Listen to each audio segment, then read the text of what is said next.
అందరికీ నమస్కారం. మన కథలో ఛానల్కి స్వాగతం. ఈ రోజు మనం చెప్పుకోబోయే కదా హోలీ నాటి పోటీ. హోలీ పండగ నాడు కృష్ణదేవరాయలు తన మంత్రులకు ఒక పోటీ పెట్టాడు. వారిలో పరమ మూర్ఖుడు తెలివైన విదూషకుడు అయిన మంత్రికి 2 బహుమతులు ఇస్తానన్నాడు. సాధారణంగా తెనాలి రామకృష్ణుడే బహుమతిని గెలుచుకుంటాడు. అసూయపరులైన అతని స్నేహితులు తెనాలి బహుమతిని గెలుచుకోకుండా చేయాలనుకున్నారు. తీవ్రంగా మత్తెక్కించే మద్యాన్ని తీసుకుని హోలీ సంబరం చేసుకోవడానికి తెనాలి ఇంటికి వెళ్లారు వారందరూ. నువ్వు మాతో కలిసి తాగాలి అన్నారు అతనితో.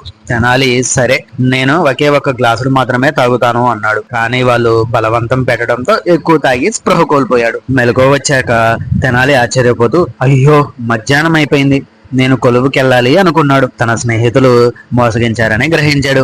విలపిస్తూ రాజాస్థానానికి వెళ్ళాడు. మహారాజా, రక్షించు రక్షించు, నా సమస్యలను తీర్చు. ఒక వృద్ధుడు తన 3 కొడుకుల్లోనూ ఉత్తముడు ఎవరని నన్ను అడిగాడు. ఎందుకంటే వట్టి పనికిమాలిన వాడికి తన వ్యాపారాన్ని అప్పచెప్పడం అతనికి ఇష్టం లేదు.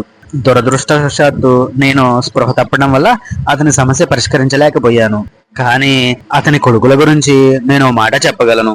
జ్యేష్ఠపుత్రుడికి ఎందుకు కొరగరాని వాళ్ళతో స్నేహం, రెండోవాడు తాగుబోతు, ఆఖరివాడికి కాలం విలువ తెలియదు అన్నాడు.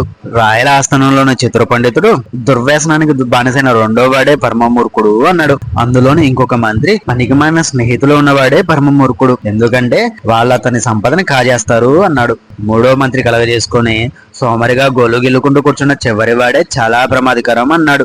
రాజుకి అయోమయంగా ఉంది. తెనాలి అదును చూసుకొని, నా ఉద్దేశం ప్రకారం ఈ 3 దుర్లక్షణాలు ఉన్నవాడే ప్రపంచంలోకెల్లా పరమ మూర్ఖుడు అన్నాడు. రాజు, తెనాలి, ఒకవేళ అలాంటి వాడుంటూ ఒకడుంటే వాడే పరమ మూర్ఖుడు అన్నాడు. తెనాలి బదులిస్తూ, కృతజ్ఞుని ప్రభు, ఆ పరమ మూర్ఖుడికి ఇచ్చే బహుమతిని నేను సంతోషంగా స్వీకరిస్తాను అన్నాడు. రాజు ఆశ్చర్యపోయాడు.